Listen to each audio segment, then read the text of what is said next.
Thank you for joining us today on the Sisterhood Leadership Podcast with Dianne Wilson, recorded live from Orange County, California. If you'd like to subscribe, click on the link below, diannewilson.com, and we'll see you next week. Hi, I'm Dianne Wilson. Welcome to our brand new Sisterhood Leadership Podcast. We've been meeting as a sisterhood for over 10 years, and recently we were talking amongst ourselves as leaders on what we could do in this very different season and very different era in the life of our church. 10 years ago, most of the women in our sisterhood were either not married yet, no kids, or they had grown kids and time. So we were able to meet every Friday morning. Well, recently I was looking at how many people were able to come on a Friday morning and how many weren't.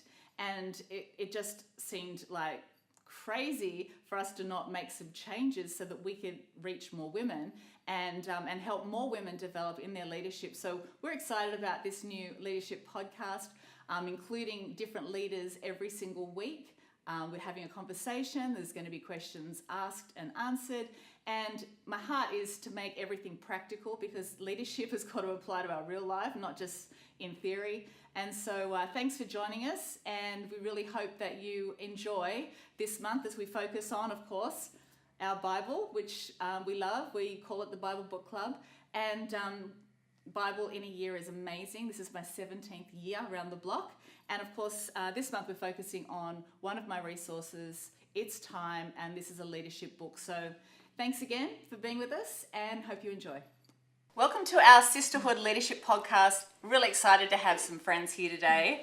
Actually, friends, but pretty much family to me. And we have 3 generations. So this is Polly, and this is Polly, and this is not Polly, this is Rosemary. So Rosemary is the grandma, Polly's the mama, and little Polly is the baby, and she just got married. So you know you're getting older when the babies start to get married. So I just thought it'd be good for us to have a chat, because you are very generationally healthy and connected, and I love watching your relationship and as a family. And since moving to the States 12 years ago this July, you have become not just a dear friend, but you are like my sister. And you're like my niece, and I call you mummy because my mummy is in Australia. She's coming to visit soon. But just knowing that we've got people in our life, the Wilsons do, who are not just congregation members, but that we actually have close friends. Because I'm often asked, how do you find friends when you're a pastor and everyone has access to you all the time? And I know it's very important that we do, but we have developed a level of trust and a level of life together for so long that I'm just really grateful to have you all in my life. And so you've been part of our church since you were 14, and you are now 25, yes, baby face. And I can remember actually a moment, there's lots of moments because we've had a lot of them over a decade, but that when you were wanting to move school in your junior year, that your mum pretty much threw you at me and said, "Can you talk to her?" Please. And it was a pastoral conversation, but it was also like Auntie Di, and just knowing that we've got community, and community is so important. And Polly has the most amazing husband. How long have you been married for to Michael? 4 years. 4 years. Okay, so back in the day, this single mama, single mum, single child, Polly and Polly. It's not confusing, except little Polly's taller than big Polly, but that's okay. She now has a different last name, which is really cool. But Polly and little Polly would come to our house for Thanksgiving, for Christmas. We spent a lot of time together, and just in that season where you didn't have a husband, right? But you're also not high needs and not oh, where's my husband? You were just getting on with your career, right? Talk to us about the difference in that season, maybe 6-7 years ago, to what it's like now. Okay, well, back then, being a single mom, I had pressures, like financial pressure or just the thought of loneliness. But I just really submerged myself and submerged little Polly into the community of God, and just got busy focusing on God and putting God first. So in service and attendance and just putting God first, and by putting that, God totally blessed me and brought me this amazing husband. And, where I once worried about finance or whatever, or having to take the trash out, now I don't do budget. I never take the trash out. So, yeah, so it was great that my husband now was able to just join me in the season that I was at church. Yeah. So it wasn't like it changed, but it became, he became an addition, and it became so much greater and bigger and more than I imagined. So. Yeah, so he didn't come and take you out of a life that you built together. No. So choices are really important, especially when we're on the getting married at an older age. Right. It's like, okay, so what am I willing to compromise? And I can remember really specifically, your list was about the things that you would not compromise. Right. And he's an amazing leader and very generous and very kind and funny, and has become a dear friend to my husband Jonathan.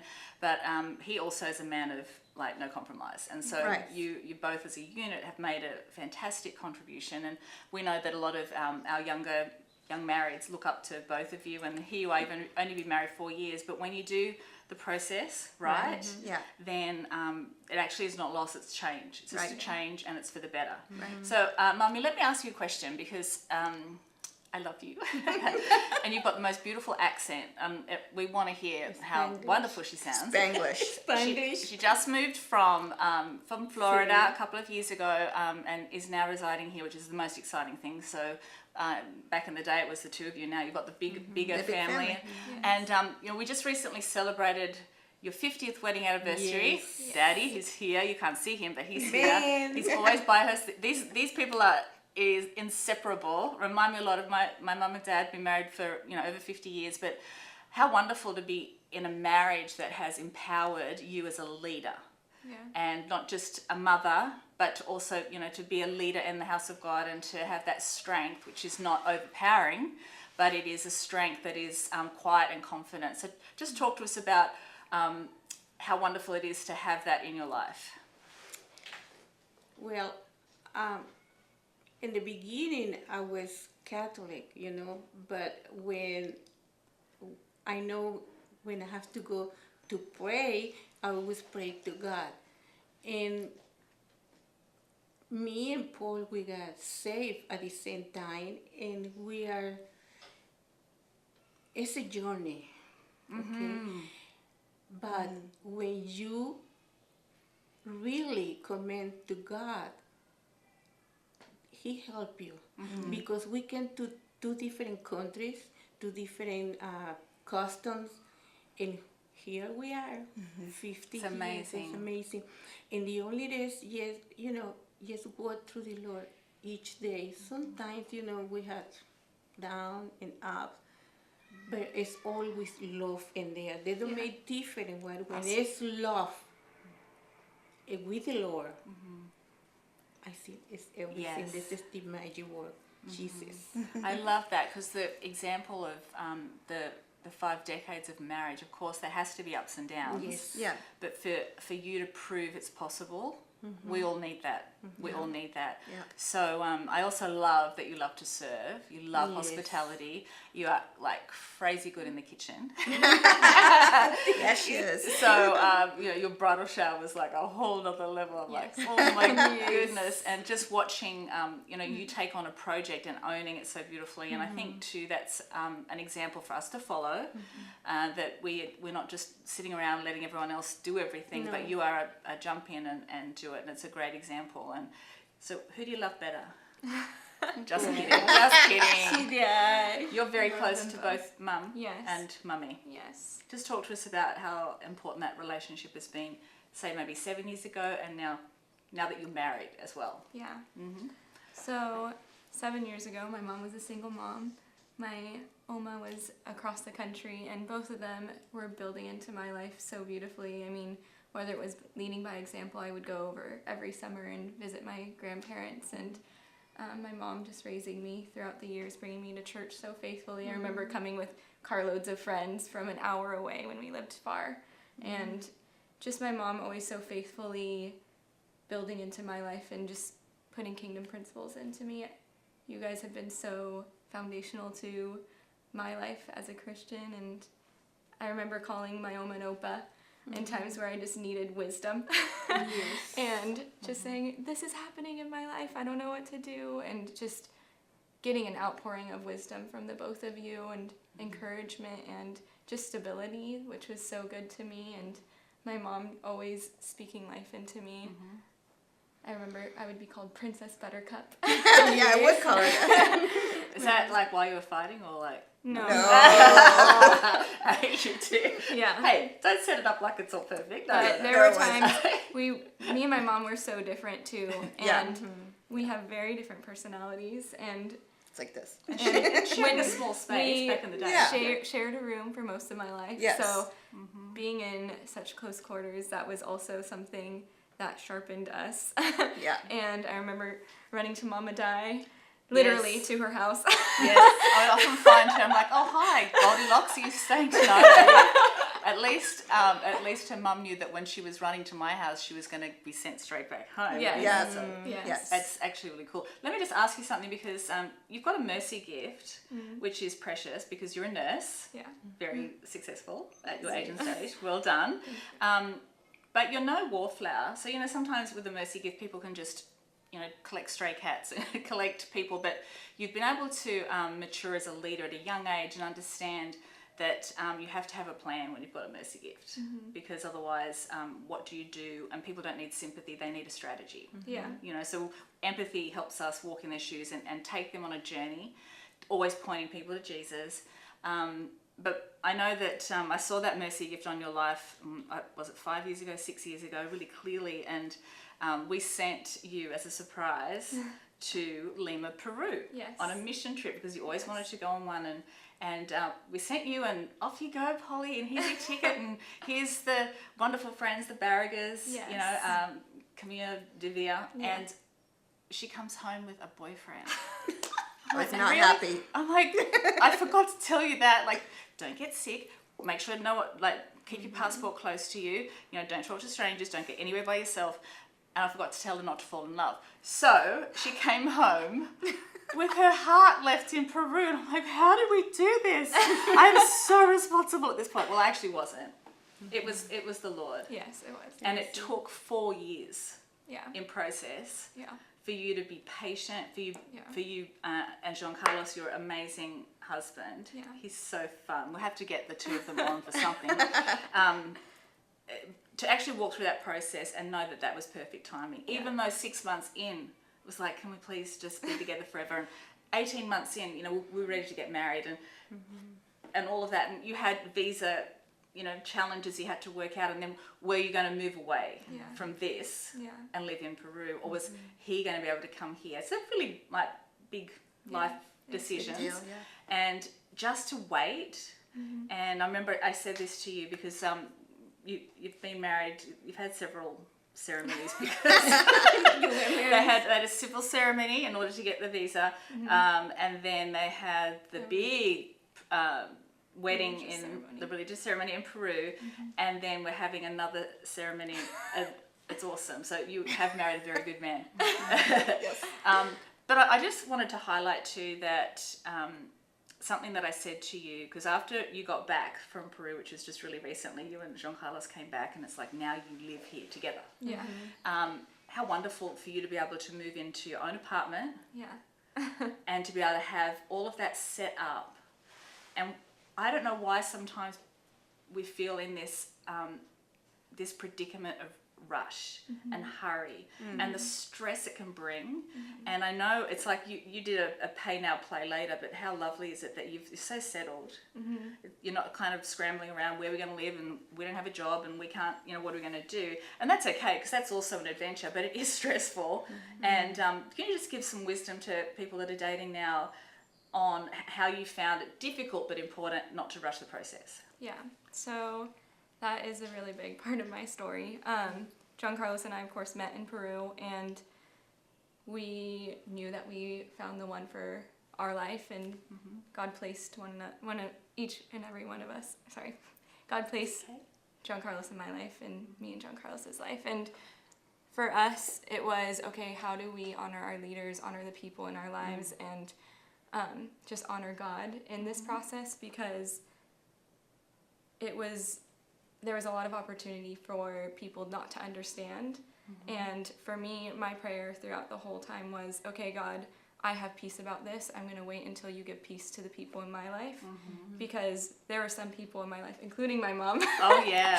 I was not happy. No. That were Like, we don't even know him. yeah, Right. taken aback. And even though everyone in my life did trust me to make the right decisions, it was still a lot to process. And so for me, waiting for God's timing to bring peace and just to bring clarity to people was so important to us. And so And trust. You just yeah. said then that you knew that everyone that involved in your world, so obviously your family, very important, and Yeah. always have been. And when you asked our advice, because if we're not asked, we're not going to, say Yeah. anything. But just also that reciprocal trust where when it might have seemed like everything was going a little bit quicker than everyone had a chance to process, Yeah. that you just trusted reciprocally. And it's actually a great covering for our life. And I know how many times Mum was on, I was going to say Facebook, what's it called? FaceTime. FaceTime. Yes. Because you speak fluent Spanish. Right. And you were like, ¿Qué estás haciendo con mi hija? What are you doing, my daughter? yeah, right. Literally. I was happy. Oh, I was happy Not me. because this is the same happened with Paul and me. We was living in different country. I went to Curacao and I met him and I was happy. Say, hey. Yeah. Similar stories here. Similar stories. Yeah, that's yes. beautiful. But the process was so important. Yeah. And now he's Yeah. here serving Yeah. in the house of God. Yeah. And Amen. yeah, you guys are amazing. And so then when you have babies, I know she only just got married. Oh, yes, yes. Yeah, you So- ready? Oh, I'm ready. Have you been knitting the blanket? Oh, yes. Yes. I can't wait. Okay, so the bridal shower was one thing. I can't imagine the baby shower, folks. It's going to be a whole nother level. Oh, yes. So do you have anything that you would like to ask me about that's current in your life right now? Maybe it's a challenge or maybe it's a thought that you've had about the season that you're either in personally or that we're in as a sisterhood, just to wrap up because we've got a couple of minutes. Awesome. I just want to know, because you are a mother, you are a pastor, and you are a leader, how you got time for everything? Because you had always time for everything. And when we need you, you are right there. Such a good question. Well, Yeah. I'm glad I that just you want feel to that be- way. Some people feel like I don't have time for them, and my husband and my children have my time. And I've worked that out very strategically so that they're not negatively impacted by the fact that I have a life. In fact, if I didn't have a life, I would be a less purposeful mum to them. So they've always known I've always worked, whether that's been on paid staff or volunteered, I've always been doing something, but not at their expense. And quality time with my kids is really important. But they're not the center of my universe. Right. I have a life and it's really important. But when it comes to having time for people, and we're talking about how many people, everyone, there's something going on in the world of leadership and pastoring all the time. Right. I think it's just making sure that I don't lock myself into such a tight schedule that I can't actually go and be somewhere with somebody. I can't make the phone call. Everyone can make a phone call. It's just a bit of an old school thing. And when you're in a crisis where you need encouragement or something's going on, a text is not normally enough. It's not sufficient. So just to be able to make the phone call. And I really don't know how, but I feel like for me, my wiring is like strategic, bit futuristic. So I do work the calendar out, and it has got a lot of room for other people to be able to have time, not in 6 months' time, but maybe that day or that week. And we'll make sure. And we always ask, what's going on? Is this a catch-up coffee, or is this something do you need help today? Right. And to just make sure that it's quite prescriptive and not just, well, this is how I do it. And also we want these podcasts to be something that maybe something said today, maybe it's about the process of waiting, is actually what somebody is needing this week, and that's the purpose of us doing this, to make it really real for our life right right. now. So we're out of time. Okay, we could just talk all day. We could. But thanks for being with us, girls, and we look forward to seeing you next week. Thank you for joining us today on the Sistered Leadership Podcast with Dianne Wilson, recorded live from Orange County, California. If you'd like to subscribe, click on the link below, diannewilson.com, and we'll see you next week.